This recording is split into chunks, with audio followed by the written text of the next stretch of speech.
specific. That husband of hers put up a tent around her, the tarpaulin one like they use for hot dog stalls on fairs, and he was kind enough to put a heater in there.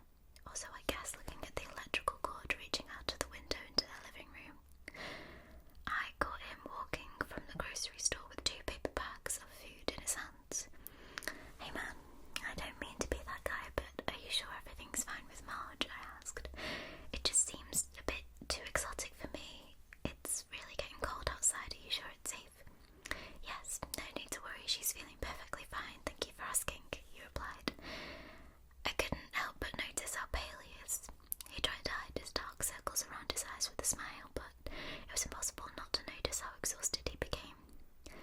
What if there was hysteria of some sort? I mean, young parents have a whole bunch of problems that can result in nasty things like postnatal depression, for example. I had no clue what I should do in this situation, so I did the thing I was best at. Nothing. Days passed, and I haven't seen Marge for 2 weeks or so, as she's hidden inside that tent. Just him, running back and forth, carrying loads of food, hot drinks, thermos, book, some medication or whatever.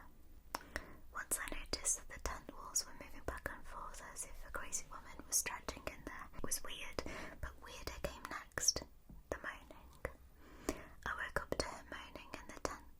Immediately I rushed to check out if everything was okay, and if I should call an ambulance, but Tim, who was standing by the entrance of the tent, said it was alright. The baby was on its way and it was completely normal. "Muscle cramps and back pains. No worries, Jim. I'm with her 24/7, he said. But the moaning never stopped, as if she never got a moment of relief. They became constant. My job became my new home, so that I could avoid those horrible sounds echoing around our peaceful neighbourhood. They were getting under my skin and I couldn't get to sleep. The earplugs didn't help much, and even with my ears plugged, I just knew those psychos were still there. The true horror was revealed yesterday. The wind was especially strong, and some of the tent pegs just didn't hold. Tim was probably sleeping, exhausted, so he couldn't react quickly. I had no better explanation, but the side of the tent open aside. Clearly, the poor woman needed some help. No blanket or windbreaker could save her from harsh weather, especially in her condition. So, being the good neighbour I am, I walked straight up to the falling tent and asked, "Hey Marge, you want a hand with that?" Only the moans were the answer to my suggestion. Standing there without a proper answer and not the slightest clue if she was okay or not, I decided to act. Grabbed the side of the tent fabric, pulled, and your hair turning grey in the mere seconds is a popular myth. Uncontrollable urination is not. The vision of the tent's insides paralysed me. I was standing there with my mouth open and my eyes refusing to register the thing before me. It was dark outside, and I could just take a peek through the gap, but that was enough to traumatise me for the rest of my days. Marge was not there. At least, not the Marge I would expect to see. A huge bubble of flesh, covered with horrible stretch marks, lay before me. I couldn't see the whole picture, but the thing was huge. It was wobbling like a ball of jello, and the motion was accompanied by unbearable moans and the putrid smell of something rotten. The stink hit my nostrils and the tears covered my eyes instantly.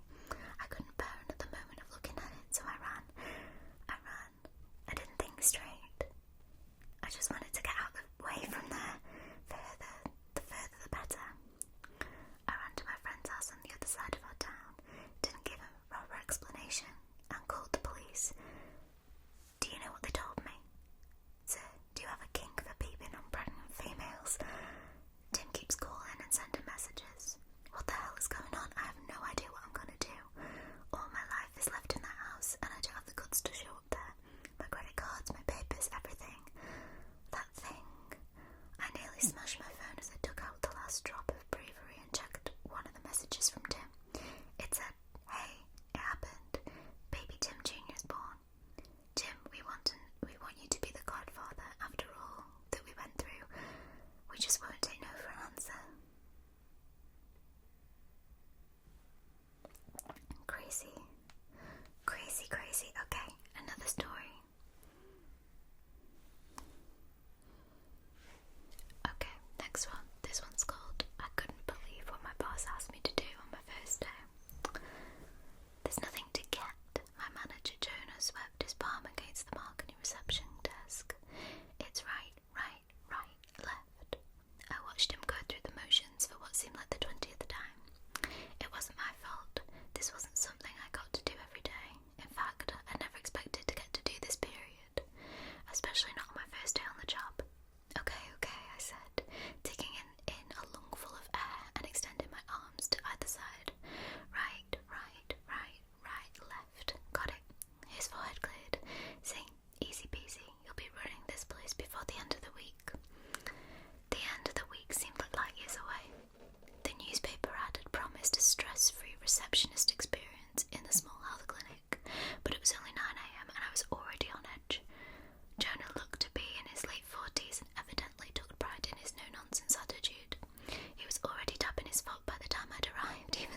buttons there are labelled R and L, which stand for right and left.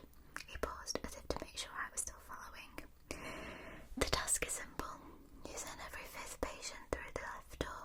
You'll have to keep track of them, okay? 1, 2, 3, 4 people go right, and the 5th one goes left. But why? I heard myself asking. In all my years of working at hospital, as a receptionist, I'd never heard a request like this. What's behind the left door? Jonah scoffed as if he'd been expecting the question. Inpatient rooms. Don't worry about it. All you need to do is count the patients and point the correct door. Got it? So, I began, my mouth dry. But what kind of... How will I know if the patients qualify for the left door? You know, like if a pregnant woman comes in and the maternity rooms are on the right. Easy, he snapped, his brow furrowed. If she's a patient number 5, you send her to the left. I don't care about circumstances. I swallowed. Well, can I have a tour of the premises? Or Jonah's head jerked. You're a receptionist. We're paying you good money to do this job. Take it or leave it. I took it. I couldn't even believe I'd been lucky enough to get it in the first place. Hospital work had been too taxing, and making double while doing a far easier job sounded almost too good to be true. By the time Jonah had disappeared through the door labelled R, the reception area was already flooded with patients. I've been vomiting since 2 a.m, a man in a blue tracksuit stated, tossing an ID card into my hands. I need some pills or something. He dry-heaved, clutching his throat dramatically while I took down his information. Go through the right door, I said with a smile. I leaned forward in my seat, hoping to catch a glimpse of whatever was behind it, but as the man in the tracksuit pulled it open, I was disappointed to discover it was no more than a white, long corridor. I only saw the same corridor the following 3 times too. There was no sign of the people I'd just sent in, nor were there any benches or a waiting area for patients to sit. Good morning. An elderly man placed his passport onto the countertop. I've got an ear infection, started last week. I tried warm compresses and pain medication, but it's staying put. Is there a doctor I could see for a prescription? I stared at him, gnawing my lip. He was the 5th patient. Is everything okay? He cocked his head to the side, his eyes blue and watery. I cleared my throat, hurriedly punching in his surname. It's a left door, please, sir. With bated breath, I watched as he struggled towards it, eventually managing to pry it open. It was exactly the same. A white, sterile-looking corridor, no different from the one on the right. No people, no benches, only bright, fluorescent lights. I still couldn't help myself from feeling slightly nauseated as the door slammed shut behind him, my heart somersaulting in my chest. Next, please, I croaked, trying my best to distract myself. What was this system for? Was he singling out these unexpected people? And, more importantly, a documentary I'd seen a month prior flashed before my eyes. Cruel medical experiments involving... No, I couldn't allow myself to think about that. I just needed to get through the day, and then I'd say, research this place, ask around. Why on earth hadn't I thought to do that the night before? Why hadn't I done that before applying to the job? Only now it dawned on me how quickly they'd hired me. Had they even checked my qualifications? Did Jonah even know my name? God, I wanted to bury my face in my hands, but the next patient was already staring me down, a baby in her arms. We need a paediatrician, she wailed. My son hasn't slept in 3 days and I'm exhausted. The baby looked hot and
must know something.